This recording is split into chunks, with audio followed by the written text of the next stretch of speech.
Hi, I'm Ethan. I love muzzleloading, and Traditions has sent me this Pursuit XT Pro Series muzzleloading rifle for us to unbox and review. This is a 50 caliber muzzleloader with a 209 ignition, a 26-inch T-Cerakoted barrel, black stock, with a 3.5 10x44 duplex scope. Full disclosure, Traditions did send me this particular muzzleloader to show and review on the channel. I'm going to do my very best to provide you with an accurate, transparent review of this muzzleloader, starting with this unboxing, but then heading out to the range and doing a 100-shot review where we incorporate accuracy testing, penetration testing, load development, and more. As always, I encourage you to do your own testing and your own experimentation out there. This and the series with this particular muzzleloader is just one data point for you to pull from. Don't take this as gospel. When it comes to muzzleloading, there are too many variables out there for you to just take one thing and run. It's always good to test yourself. To jump right into it here, let's open this puppy up.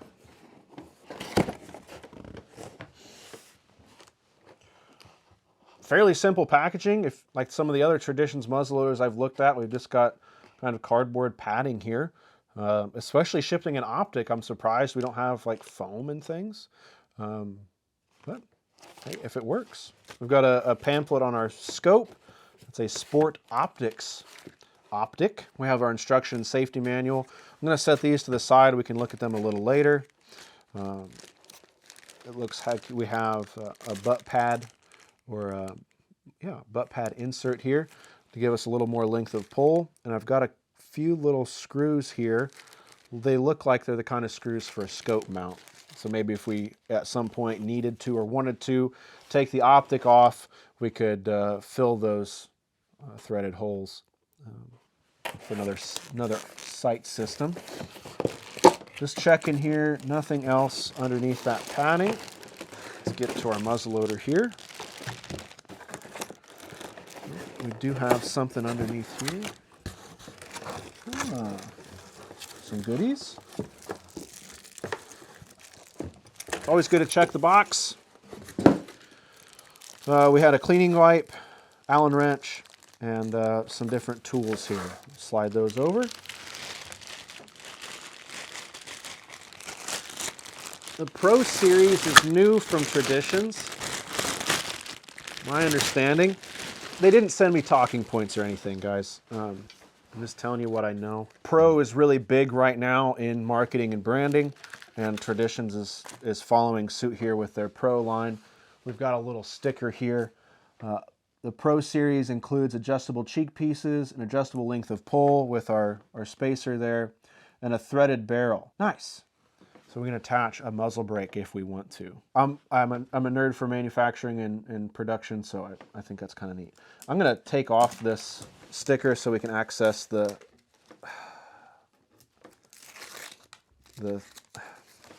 okay, well, I'm gonna have to do something about that, but it's not gonna happen right now. Starting at the rear here, we have a nice thick rubber butt pad, and we've got 3 spacers installed, and we've got a 4th one here we can put on if we need to, so if you're super tall.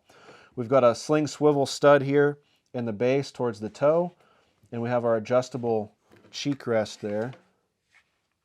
It does look like we have a screw.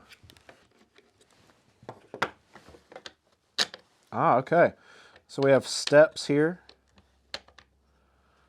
to kind of hold that cheek piece in place so that you can then lock it down. If you're like me and you always have a Leatherman on you, it's not a big deal, but it's the kind of thing I think you'll want to keep a screwdriver or something in your case.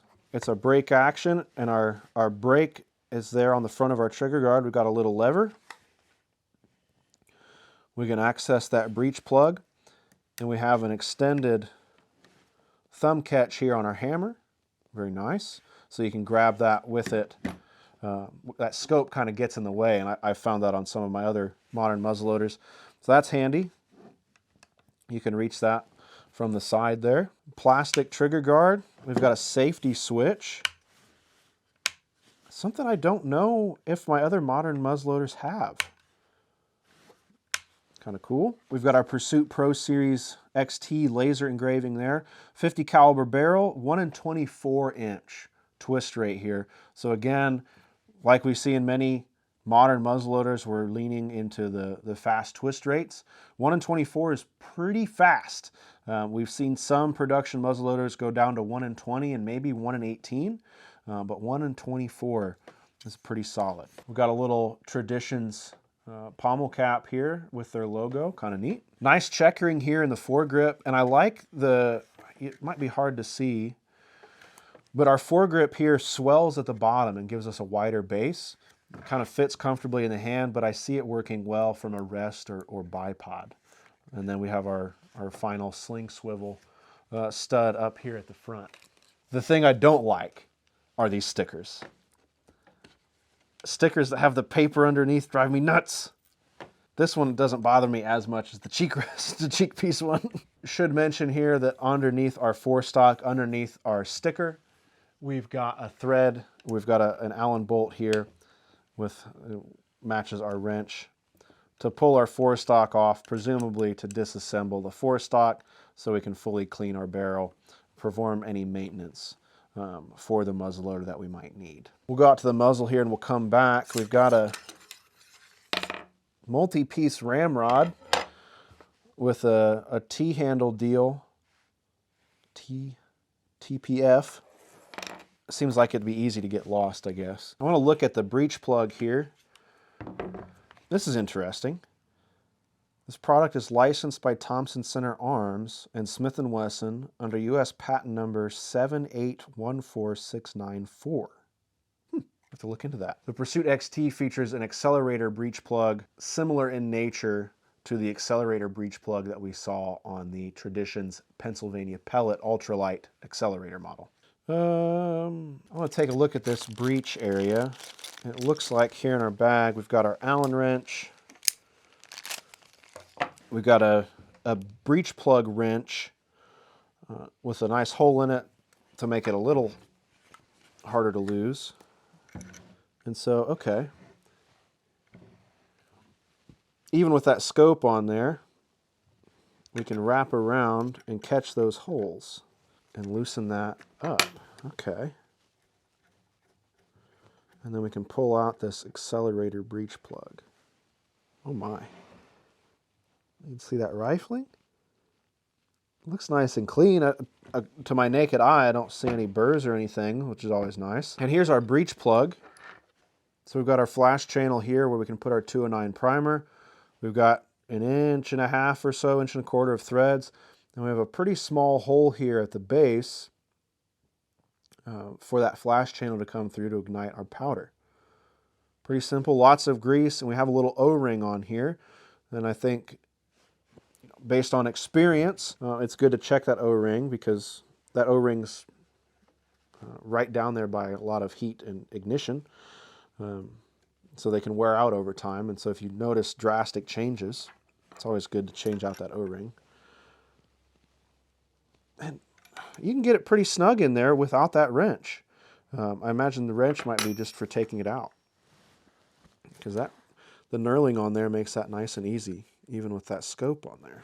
I mean, I don't know how much else there is to say. It looks nice. I like the colors. I mean, that's not really function. The black on the gray is swell. Looks good. But I mean, at the end of the day, you know, it's one of your upper end modern inline muzzleloaders. It has some pro level features, as Traditions puts it. Nice features, I think. What you see is what you've got. The optic is okay.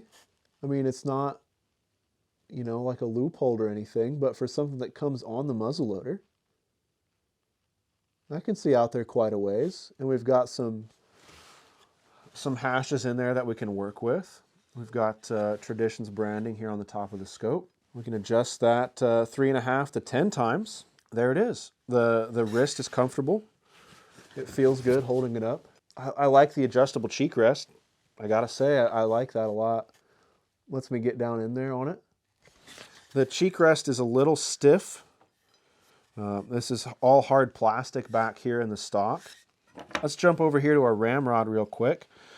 We have a multi-piece ramrod here, which manufacturers have done and tried over the years to varying success.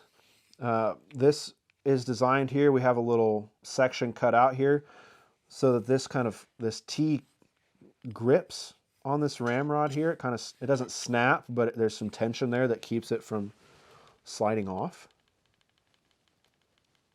Make it a little harder to lose, which is always handy. Out here on the end, we have a threaded extension with 2 different ends. Ooh, okay. I see what you're doing there, Traditions. So this, there's an extension hidden inside this extension. So the rod itself is necked down and then threads into this knurled part of our jag. So when we go to load this, we can flip this jag around, thread the knurled end on the other side to that thread on the ramrod, and we have a longer ramrod now. And we have a cleaning jag integral to the jag that is connected to the rest of the rod. That's clever though, bringing that around so that you have an extension inside that rod. I get it now. Then this brass piece here, that brass piece threads into this plastic T. I'm picking up what you're putting down. Then that brass part has a pass through there where we can tighten that into that plastic housing with a rod. And the other end of that brass then will thread into the opposite end of our rod. Okay, so with just a little twisting, we have an extended little range rod here all together. That's nifty. I was a little concerned seeing that T slide off, but no, that's clever. I'm sorry, I'm talking about the ramrod more than the muzzleloader, but sometimes the simple stuff is what gets you. The only thing about that brass that worries me is the brass threads here. It's just the nature of brass and threads. In my experience, at muzzleloading competition even, I've snapped those threads. Not on a Traditions muzzleloader, but I've had that happen. And we can slide that in there. Nifty, nifty. That's cool. Other than that, that's it. That's first impressions of the Traditions Pursuit XT Pro. Now it's time to head out to the range. In the next video with this particular muzzleloader, we'll do a 100-round review, and that will include accuracy testing. It'll be load development, and it'll be penetration tests at different yardages. So keep a lookout for that. But this really has all you can ask for, I think. I mean, you've got the threads out here for your muzzle brake. Maybe somebody will start making a muzzleloading suppressor again. Maybe we can do some recoil tests with and without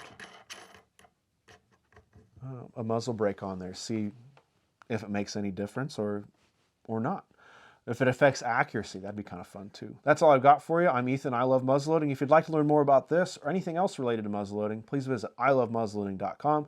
I have a full section dedicated to newcomers to muzzleloading, as well as muzzleloader projectile testing, because if you're interested in this, you're probably interested in seeing how different muzzleloading projectiles perform in different tests. I provide just one data point for you to reference, consider. It's always important when it comes to anything with muzzleloading to go out and do your own testing, and I always encourage you to do so. Thanks so much for watching. I'll catch you next time.